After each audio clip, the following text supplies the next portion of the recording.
বন্ধুরা, আপনি কি জানেন আজ থেকে 23 বছর পূর্বে সিম্পসন কার্টুন বলেছিল মানুষ ভার্চুয়াল রিয়েলিটির সাহায্যে ডিজিটাল ফুড খেতে পারবে। ইরান সম্পর্কিত ভয়ানক ভবিষ্যৎবাণী সিম্পসন কার্টুন সিরিজের মধ্যে দেখানো হয়েছিল, যা এখন প্রায় পূর্ণ হওয়ার পথে। পুরো পৃথিবীব্যাপী রহস্যময় একটি কার্টুন হচ্ছে Simpson cartoon. Are literal one-to-ones of the real moment too.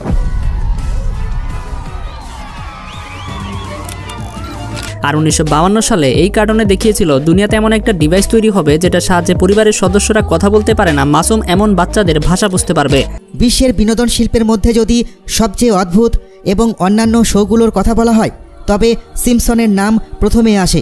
তো বন্ধুরা, আজকের এই ভিডিওতে আমি আপনাদেরকে সিম্পসন কার্টুনের এমন কিছু প্রেডিকশন দেখাবো যেগুলো রিয়েলিটিতে বদলে যেতে পারে। এই কার্টুন সিরিজটি প্রায় 40 বছর ধরে টানা সম্প্রচারিত হচ্ছে। এর অন্যান্য বিষয়বস্তুর জন্য এটি সারা পৃথিবীতে একটি বিশেষ স্থান দখল করেছে। যেমন ডোনাল্ড ট্রাম্প আমেরিকার প্রেসিডেন্ট হবে, এটা সিম্পসন কার্টুন 8 থেকে 10 বছর আগে বলে দিয়েছে এবং অলরেডি কিছুটা বদলে গিয়েছে।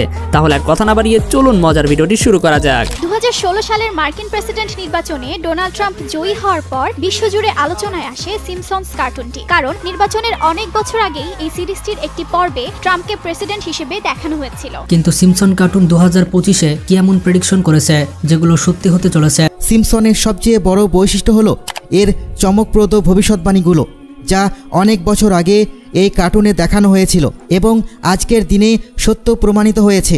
You've probably heard the conspiracy theory that The Simpsons can predict everything about the future. Who are the world's greatest predictions? আজকের এই ভিডিওতে আমরা জানতে চলেছি সিম্পসন কার্টুন 2025 সালে কি কি ভবিষ্যৎবাণী করেছে এবং সেগুলো পূরণ হওয়ার সম্ভাবনা কতটুকু। আপনারা ইতিমধ্যেই দেখেছেন যে লস অ্যাঞ্জেলেসে যে আগুন ধরেছিল, এটার ভবিষ্যৎবাণী সিম্পসন কার্টুন অনেক আগে করেছিল এবং সিম্পসন কার্টুনে যেভাবে দেখানো হয়েছিল ঠিক সেভাবে লস অ্যাঞ্জেলেসে আগুন লেগেছে। সিম্পসনের একটি পর্বে স্পষ্টভাবে দেখানো হয়েছিল যে মধ্যপ্রাচ্যে উত্তেজনা বাড়বে এবং তাতে ইরানের ভূমিকা উল্লেখযোগ্য হবে। সিম্পসন কার্টুনের একটি পর্ব 19 মার্চ 1995 সালে মুক্তি পেয়েছিল। এই এপিসোডে দেখানো হয় যে লিজা লন্ডনে গিয়েছে এবং লন্ডনের যে বিগ ব্যাং টাওয়ার রয়েছে সেই টাওয়ারে একটি অ্যানালগ ঘড়ি রয়েছে। যদি এই ঘড়িটি অ্যানালগ থেকে ডিজিটাল করা হয় তাহলে ইতিহাসে এটি স্মরণীয় দিন হয়ে থাকবে। They also showed a character called NSA Guy in one of their episodes, and the character steals some secret information from the National Agency and escapes to Cuba. Fast forward years later, and Edward Snowden, a contractor with the NSA, had leaked documents and a USA female president. আমেরিকার হিস্টোরিতে কখনোই female president আসেনি, আর এই বিষয়টি নিয়ে Simpson cartoon prediction করেছে। এই কার্টুনে বলা হয়েছে আমেরিকাতে ফিমেল প্রেসিডেন্ট আসবে। 2016 সালে হিলারি ক্লিন্টন ডোনাল্ড ট্রাম্পের সাথে ইলেকশন করেছিল, কিন্তু সে ইলেকশনে জয়লাভ করতে পারেনি। 2024 সালেও কমলা হ্যারিস ইলেকশনে জয়লাভ করার চেষ্টা করেছিল, কিন্তু 2024 সালে ডোনাল্ড ট্রাম্প আবারও আমেরিকার প্রেসিডেন্ট হয়ে যায়। তাহলে 2025 সালে আমেরিকার প্রেসিডেন্ট একজন মহিলা হবে, এটা কিভাবে সম্ভব? সিম্পসন কার্টুনের একটি পর্বে দেখানো হয়েছিল ইভানকা 2028 সাল। কার্টুনটিতে দেখানো হয়েছিল 2028 সালে ইভানকা ট্রাম্প আমেরিকার প্রেসিডেন্ট হতে পারে ডোনাল্ড ট্রাম্পের মেয়ে ইভানকা ট্রাম্প 2028 সালে ইলেকশন করতে পারে, আর এটা নমিনেশন পেতে পারে 2025 সালে। কিন্তু এখনো পর্যন্ত সে আমেরিকার পলিটিক্সের অংশ নয়।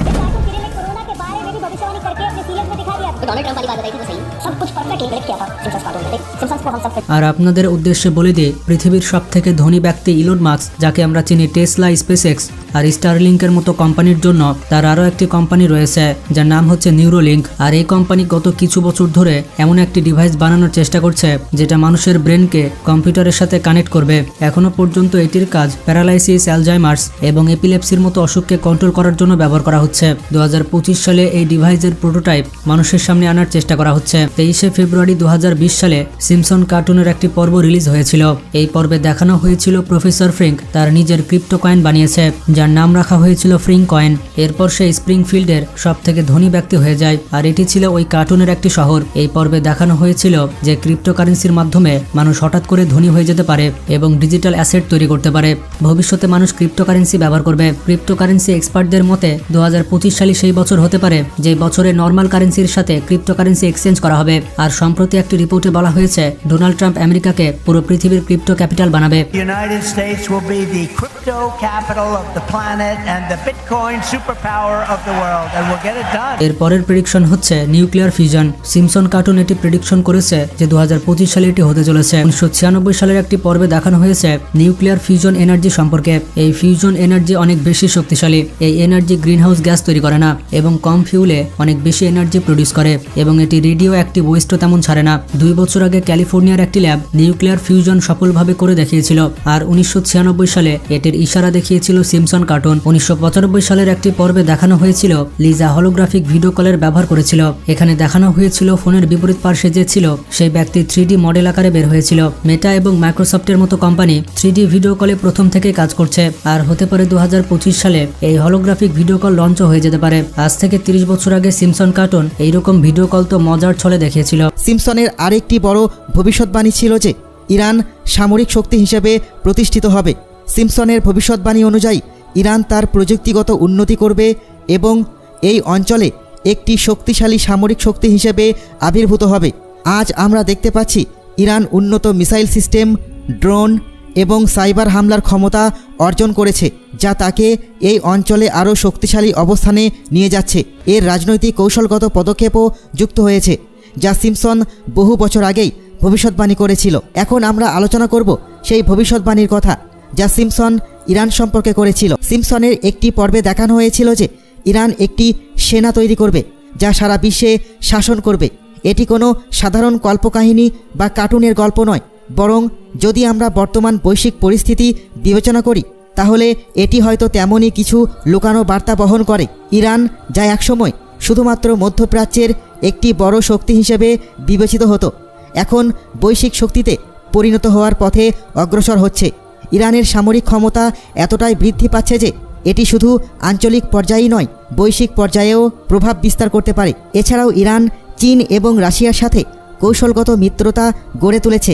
সিম্পসন অনেক আগেই এই সময়ের ইঙ্গিত দিয়েছিল যখন ইরান একটি সামরিক মিত্রতার নেতৃত্বে থাকবে যা বিশ্বের রাজনীতিকে বদলে দেওয়ার ক্ষমতা রাখে।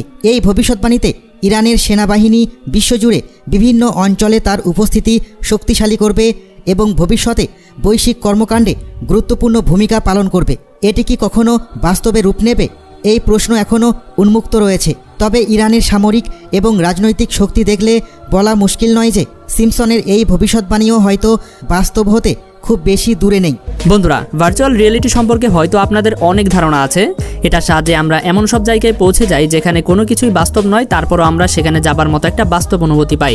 এমনকি এই প্রযুক্তির সাহায্যে আমরা অবাস্তব কোনো জিনিসটাকেও টাচ করার মতো অনুভূতি পাই, যেমনটা আপনারা বিভিন্ন ধরনের VR গেমে দেখতে পারেন। গেম পর্যন্ত এই বিষয়টি শুনতে অসাধারণই লাগে, কিন্তু এখন যদি আমি আপনাদেরকে বলি নিউ ইয়র্কে এমন একটা রেস্টুরেন্ট রয়েছে যেখানে আপনাকে VR ফুড খাওয়ানো হয়, তাহলে কি আপনি বিশ্বাস করবেন? আসলে অ্যারো ব্যাংকুয়েট RX নামক এমন একটা রেস্টুরেন্ট রয়েছে যেখানে কাস্টমারদের VR গ্লাসের সাহায্যে VR ফুড খাওয়ানোর এক্সপিরিয়েন্স দেয়। কিন্তু এখন আপনি একটা বিষয় জানলে খুবই অবাক হবেন, যে সেটা হচ্ছে সিম্পসন কার্টুন এই প্রযুক্তি সম্পর্কে 2000 সালেই সর্বপ্রথম দেখিয়েছিল।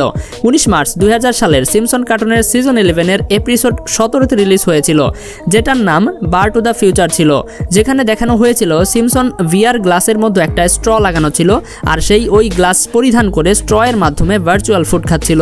2000 সালে এই বিষয়টি সম্পর্কে মানুষের কোনো ধারণাই ছিল না, তাহলে তারা এই VR ফুড সম্পর্কে কিভাবে জানলো? এটা সত্যি অনেক রহস্যময় একটা ঘটনা। আপনারা আজ পর্যন্ত বিভিন্ন ধরনের সায়েন্স ফিকশন মুভিগুলোতে গাড়ির শেপে তৈরি করা এরোপ্লেন আকাশে উড়তে তো অবশ্যই দেখেছেন, এগুলোকে হোবার কারও বলা হয়ে থাকে। আর বর্তমানে বিভিন্ন ধরনের সায়েন্স ফিকশন কোম্পানিগুলো এরকম গাড়ি বানানোর অনেক প্রক্রিয়া চালাচ্ছে এবং অনেক ক্ষেত্রে তো অনেকে সফলও হচ্ছে। কিন্তু আপনি কি বিশ্বাস করবেন সিম্পসন কার্টুনে আকাশে উড়ন্ত গাড়ি সম্পর্কে এই কনসেপ্টটা 18 বছর পূর্বেই তার কার্টুনে দেখিয়েছিল? আসলে সিম্পসন কার্টুন 2005 সালের সিজন 16-এর 15 এপিসোড রিলিজ হয়েছিল, যেটার নাম ছিল ফিউচার ড্রামা। সেখানে দেখানো হয়েছিল সিম্পসন একটা ফ্লাইং গাড়িতে বসে হাওয়ায় উড়ছিল।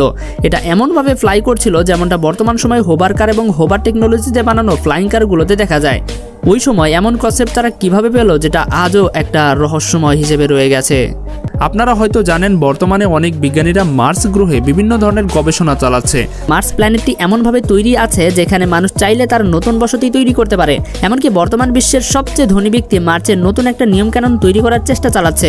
এটার জন্য সে তার প্রাইভেট কোম্পানি SpaceX খুলেছে, যাতে এটার সাহায্যে সে মার্সে রিসার্চ করতে পারে। কিন্তু আপনি কি জানেন 2016 সালে সিম্পসন কার্টুনে আগে থেকেই মার্সের ট্যুর এবং রিসার্চ করা দেখিয়েছিল। 13 মার্চ 2016 সালে সিম্পসন কার্টুনের সিজন 27-এর এপিসোড 16 রিলিজ হয়েছিল। যেটার নাম দ্য মার্স ক্রনিকল ছিল, যেখানে দেখানো হয় লিসা মার্সে যাওয়ার জন্য একটা টিকিট ক্রয় করে, কিন্তু স্পেস সেট খারাপ হওয়ার কারণে সেখানে তারা যেতে পারে না। এই এপিসোডের শেষের দিকে 2051 সালের একটা দৃশ্য দেখানো হয়, যেখানে মার্স এবং লিসা দুইজনকে মার্সে বসবাস করতে দেখা যায়। পাশাপাশি এই কার্টুনে দেখানো হয়েছিল কিভাবে স্পেসশিপ মার্সে ল্যান্ড করবে এবং মানুষের বসবাসের জন্য কিভাবে তারা নতুন নিয়মকানুন তৈরি করবে সেখানে, সেটাও দেখানো হয়েছিল। আমরা যেমনটা জানি বর্তমানে আর্টিফিশিয়াল ইন্টেলিজেন্সের যুগ, এবং এই যুগে রোবটগুলো এমনভাবে তৈরি করা হয় যেন এটা বাস্তব মানুষ। কিন্তু সিম্পসন কার্টুনে এই রোবট নিয়ে এমন একটা প্রেডিকশন করেছে যেটা সম্পর্কে শুনলে আপনি অবাক হয়ে যাবেন। আসলে 2012 সালে সিম্পসন কার্টুনের সিজন 23-এর এপিসোড 7 রিলিজ হয়েছিল। এখানে দেখানো হয় সিম্পসনের বস তার সকল এমপ্লয়ীদের চাকরি থেকে বহিষ্কার করে, আর সে বলেছিল মানুষের বদলে এখন তারা কোম্পানিতে শুধুমাত্র রোবট দিয়ে কাজ করাবে। বর্তমান সময়ে রোবটগুলো আমাদের বাস্তব জীবনে যেরকমভাবে প্রভাব ফেলছে, এই হিসাব থেকে বলতে গেলে সিম্পসনের এই প্রেডিকশন হয়তো সত্য প্রমাণিত হবে, যেটার বাস্তব উদাহরণ বর্তমানে জাপান দেখিয়েছে। কেননা জাপানে একটা হোটেল রয়েছে যেখানে কোনো মানুষ কাজ করে না, সেখানে সম্পূর্ণ হোটেলটা নিয়ন্ত্রণ করছে রোবটরা। বন্ধুরা, 2015 সালে সিম্পসনের একটা এপিসোড রিলিজ হয়েছিল যেটার নাম ছিল বার টু দ্য ফিউচার, যেখানে দেখা যায় সিম্পসন একটা সাইনবোর্ডের উপর দিয়ে উড়ে যাচ্ছে, যেটার মধ্যে ট্রাম্প 2024 লেখা থাকে। এই এপিসোড 2015 সালে রিলিজ হয়েছিল। এরপর 2017 সালে ট্রাম্প বাস্তবিক প্রেসিডেন্ট হয়ে যায়। যদিও ডোনাল্ড ট্রাম্পের প্রেসিডেন্সি 2021 সালে শেষ হয়ে যায়, কিন্তু 15 নভেম্বর 2022 সালে পুনরায় ট্রাম্প অ্যালার্ট করে দিয়েছে যে আবার সে ইলেকশনে লড়বে। শুধু এখানেই শেষ নয়, 17 ফেব্রুয়ারি 1994 সালে সিম্পসন কার্টুন সিজন 5 এর এপিসোড 14 রিলিজ হয়েছিল, যেটার নাম ছিল লিসা ভার্সেস মেলিবো, যেখানে এক নিউজ টেলার নতুন এক বারবিডল সম্পর্কে জানায়। পাশাপাশি সে এটাও নিউজ দেয় যে আমেরিকার প্রেসিডেন্ট গ্রেপ্তার হয়ে গেছে। সেই সময় মানুষের কাছে এটা শুধুমাত্র কার্টুন মনে হয়েছিল, কিন্তু এই ঘটনাটি 4 এপ্রিল 2023 সালে বাস্তবে ঘটে গিয়েছিল, যখন বারবিডল নামের একটা মুভি রিলিজ হয়েছিল। পাশাপাশি ডোনাল্ড ট্রাম্পকে ওই দিনই হাস মানি পেমেন্টের অপরাধের কারণে গ্রেপ্তার করে নিয়ে যাওয়া হয়েছিল। বর্তমান সময়ে রোবটের কতটা বেশি চাহিদা বেড়ে গেছে সেটা হয়তো আপনি জানেন। মানুষের থেকেও কয়েক গুণ বেশি শক্তিশালী হচ্ছে বর্তমান যুগের তৈরি করা এই রোবটগুলো। কিন্তু তখন কি হবে যখন এই মানুষের বানানো রোবটগুলোই মানুষের উপর আক্রমণ করবে? কয়েক বছর পূর্বে গুগলের কিছু ইঞ্জিনিয়ার ল্যামডা নামক রোবট বানানোর কাজ করছিল। এই রোবট এতটাই অ্যাডভান্স যে এটা মানুষ বললেও ভুল হবে না। এটা একদম মানুষের মতোই ফিলিংস তৈরি করে এবং রিয়্যাক্টও করে। পাশাপাশি এটা অনেক অ্যাগ্রেসিভও বটে। গুগলের ইঞ্জিনিয়ার বলেছিল সে এটা ভেবে ভয় পাচ্ছিল যে এই অ্যাগ্রেসিভ রোবটটা হয়তো মানুষের কোনো খারাপ প্রভাব না ফেলে দেয়। যদিও এই কমেন্ট করার জন্য গুগল কোম্পানি থেকে তাকে বহিষ্কার করে দেওয়া হয়েছিল। কিন্তু আপনি হয়তো বিশ্বাস করবেন না, সিম্পসন কার্টুন 1994 সালেই এই রোবট সম্পর্কে প্রেডিকশন করে দিয়েছিল। এই কার্টুনের সিজন 6 এর 4th এপিসোডে সিম্পসন তার ফ্যামিলির সাথে একটা ডিজনিল্যান্ডে ঘুরতে গিয়েছিল। সেখানে সকল স্টাফ রোবট ছিল। তারপর সেই সকল রোবট মানুষের উপর হামলা করতে থাকে। যদিও এরকম রোবট বর্তমান বিশ্বে তৈরি হয়ে গেছে, কিন্তু যদি এমনটা সত্য হয়ে থাকে তাহলে মানুষের উপরে ভবিষ্যতে অনেক খারাপ একটা প্রভাব পড়বে বলে ধারণা করা হচ্ছে। আসলেই কি এগুলো সব কাকতালীয়, নাকি এর পেছনে অন্য কিছু আছে? এই বিষয়ে আপনার মতামত কি তা কমেন্টে জানাতে ভুলবেন না। সত্যি এই কার্টুনটি অনেকটাই মিস্টেরিয়াস। কিভাবে যে ভবিষ্যৎবাণীগুলো মিলে যাচ্ছে আমি নিজেও বুঝতে পারছি না। তো বন্ধুরা, ভিডিওটি আজ এই পর্যন্তই। ভালো লাগলে অবশ্যই আমাদের চ্যানেলটি সাবস্ক্রাইব করবেন এবং ভিডিওতে একটা লাইক দিবেন। দেখা হচ্ছে পরবর্তী পর্বে মজার কোনো এপিসোড নিয়ে। আজকের মতো এখানে বিদায়। আল্লাহ হাফেজ।